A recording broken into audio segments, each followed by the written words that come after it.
একাদশ দ্বাদশের second counselling কবে নাগাদ শুরু হবে আমি আজকে সে নিয়ে ডিসকাস করছি। এবং যে সাবজেক্টগুলোতে কাউন্সেলিং অলরেডি হয়ে গিয়েছে সেখানে কত শতাংশ সিট ফাঁকা আছে যেটা ওয়েট লিস্টের দ্বারা পূরণ করবে আমি সে নিয়েও আসছি। এবং বিভিন্ন সাবজেক্টে যে ইডাব্লিউএস ভ্যাকান্সিগুলো ফাঁকা পড়ে আছে সেগুলো কি জেনারেল সিটে কনভার্ট হবে, সেটা হলে সেটা কীভাবে হবে আমি আজকে এ নিয়েও আলোচনায় আসছি। সবাই চ্যানেলটা সাবস্ক্রাইব করে দিও এসএসসি পিএসসি গুরুত্বপূর্ণ নিউজ পাওয়ার জন্য।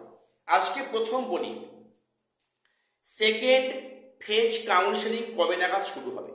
এর উত্তরটা হবে, ফার্স্ট ফেজ কাউন্সেলিং যখন সমস্ত সাবজেক্টে হয়ে যাবে তারপরে যে ভ্যাকান্সিগুলো পড়ে থাকবে সেগুলো পার্টে পার্টে সেকেন্ড ফেজ কাউন্সেলিং শুরু হবে। কেউ এমনটা মনে করো না যে কোনো একটা সাবজেক্টে কাউন্সেলিং হয়ে গেছে বাট বাকিগুলো বাকি আছে, সেটা কাউন্সেলিং পুনরায় ডাকবে সেকেন্ড ফেজে, নয়। কিন্তু সমস্ত সাবজেক্টে ফার্স্ট ফেজ কাউন্সেলিং হয়ে যাবে, তারপরে কিন্তু সেখানে সেকেন্ড ফেজ কাউন্সেলিং এর কাজ শুরু হবে। এটাই হওয়ার নিয়ম বা হওয়া উচিত।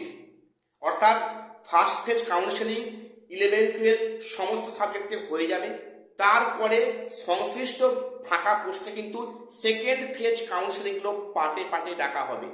যদিও সেখানে কিন্তু প্যানেলের মেয়াদ 1 বছর, সেখানে সরকার 6 মাস বাড়াতে পারে, ম্যাক্সিমাম 1.5 বছর। এটা গেল। এবারে যে সাবজেক্টগুলো কাউন্সেলিং হয়ে গিয়েছে সেগুলোর কত পার্সেন্ট করে সিট ফাঁকা করে আছে দেখো। এখন তো 11-12 ম্যাক্সিমাম সাবজেক্টে কাউন্সেলিং বাকি আছে।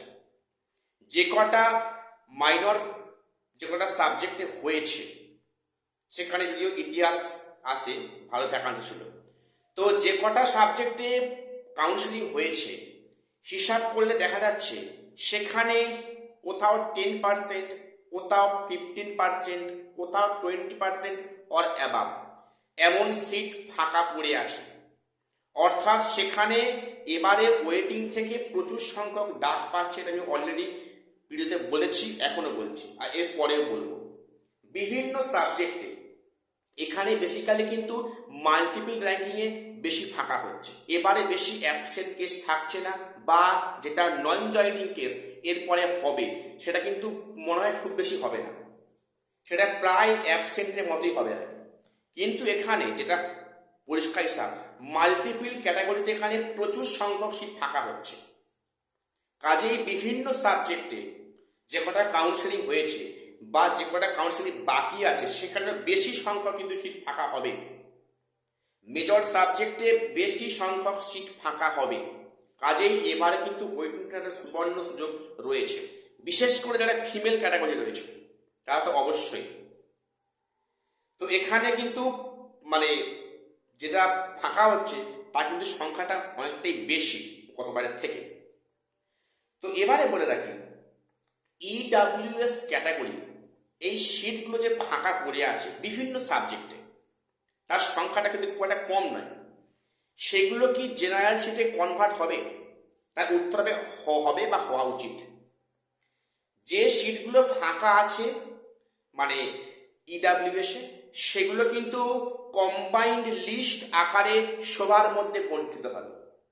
দেখো তোমরা জানো ইডাব্লিউএস কিন্তু একটা জেনারেলের পার্ট, অর্থাৎ জেনারেল ক্যাটাগরি যারা ইকোনমিক্যালি উইকার সেকশন, অর্থাৎ সেখানে যারা খুবই পিছিয়ে পড়া সম্প্রদায় বাট তার মধ্যে জেনারেল কাস্ট, তাই তো ইডাব্লিউএস।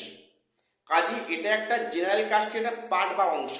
কাজে এই সিট কিন্তু অবশ্যই জেনারেল ক্যাটাগরিতে এবং সেখানে কম্বাইন্ড লিস্ট আকারে প্রকাশ হবে, যেখানে কিন্তু এসসি এসটি ওবিসি এরা কিন্তু সবাই বা জেনারেলরা সবাই ওই সিটে কন্টেস্ট করবে। অর্থাৎ এটা কিন্তু কম্বাইন্ড লিস্ট আকারে প্রকাশিত হবে, এটা সবার ক্ষেত্রে ভালো। এবং এই সিটটা কিন্তু কনভার্ট হওয়ার চান্স খুব বেশি, কারণ এটা কিন্তু বিভিন্ন স্টেটে কনভার্ট হয়েছে অলরেডি বা হওয়ার নিয়ম আছে, সেটা তো হবে।